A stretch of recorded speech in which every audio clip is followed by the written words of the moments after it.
Welcome back. I'm Lenny McAllister. You're watching the Pittsburgh Cable News Channel, NightTalk. Get to the point. We're talking about fatherhood and how do we strengthen fatherhood, not just on Father's Day, but every day as we move forward in 2015. Malcolm Thomas, I want to bring this question to you because you've brought up several times that there needs to be a national conversation on fatherhood. So in saying that, does that mean that we are admitting that there truly is a national crisis on fatherhood? Because there are a lot of people that will scapegoat dad. You hear it politically, you hear it on stump speeches, you hear it in community rallies, you hear it in churches. Is it actually valid? Or is this something that's a very convenient scapegoat, like we mentioned earlier with sitcoms and you know, doofus dad, things along those lines? Well, I think that we have a tendency to scapegoat people. And I think that what happens is it's always the other's fault in society. And the first thing that we have to do to really reverse and deal with the problem is as fathers to say, we're going to take the onus upon ourselves. Whatever's wrong anywhere else, I'm going to start with me. That's my own locus of control is where I can begin to do something right now at all times. That's number one. Number two is I think we have to understand that rather than pointing the finger, the people are responsible or the result of institutions and historical conditions that have gone on over years. That's anybody, anywhere, at any time. So when you see masses of statistics and behavior that point to certain things, you have to look at a long chain of things that have helped to create that outcome. And I think we have to be a little bit better at looking at why as opposed to what, because we don't tend to do that very well. When you see people doing things all over the country or different parts, or fatherhood is this or fatherhood is that or motherhood is that, we don't understand how that was shaped over generations. And in order to do that, we have to be willing to look at how we engage the structures that help to support fatherhood, and as you had said earlier, develop a fraternity of fathers who are there to deal with those issues and to support each other in those roles, because we need each other to be better men and fathers. Okay, guys, we've mentioned several times about a possible national movement. So let me throw this question out there. Anybody can jump in first. If, let's say, the economy rapidly improved and you saw blue-collar workers being able to buy homes again and buy 2 and 3 cars again, be the economy of, let's say, the mid-1980s and how that revved up there, how much would that help fatherhood? I don't know, because there's still divorce. Right. There's still divorce, and I know that exists, and it's something that some of us have dealt with, but I think this is, I'll go back to this, whether it's divorce, whether you've left the home, for whatever reason as a father, there's some reason that you're not there, that the woman is bringing up the child or children by themselves, and you're trying to, and you're hearing this and you want to somehow, I think there are simple steps. You know, you hear so much about, you know, you need to be there at night all the time, and you need to do homework with them, and you need to go to all the ball games, and, you know, kind of smother the child and back in a way that the old fathers did. That would be great. But the old fathers didn't do that. But they didn't necessarily do that. But what I believe is, even as this can be bad sometimes, the technology can be bad, you know, make a call to that child. Text them and do it over and over. Start showing up. Take them out to lunch. Get back involved in the life, and then make more and more, and then you're going to be really involved. But just start taking some steps and be a man and show up and do some things. So do we have and be with that child? Do we have a manhood crisis or a fatherhood crisis? So I mean, when we start tackling this as we're approaching Father's Day, Bill says we get. It's a manhood David problem. says we have both. Bill says we have both. Malcolm, are you going to make this unanimous? Because it seems as though we have to deal with this both at the same time then. Yeah, both, yes. Well, we've lost definition of what a man is. We've tried making it whatever, you know, we've made it, again, going back to the doofus. A man's not a doofus, right? I mean, and you made the comment earlier about completing the mother or completing the family.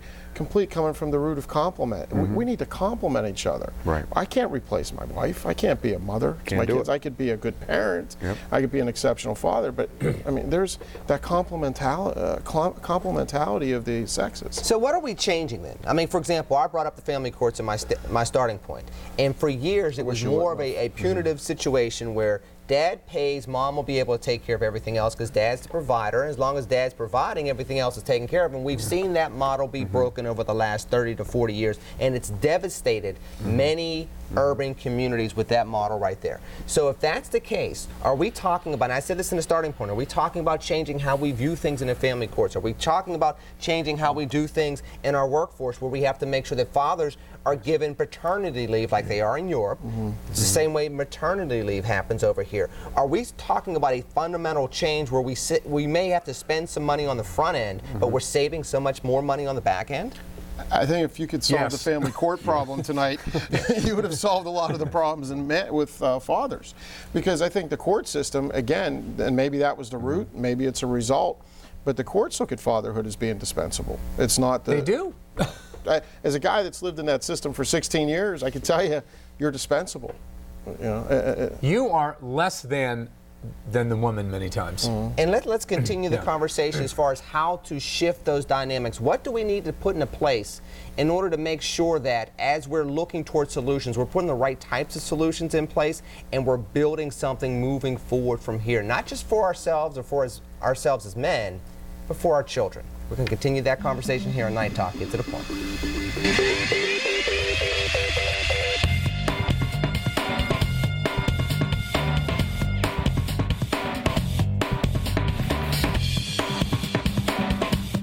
Welcome back. Next segment, we'll get into one final point, get final thoughts from each one of these gentlemen. But before we do that, I'm going to throw it back out there. We were talking about personal and individual responsibility. I'm all about individual responsibility. Yep. I get that.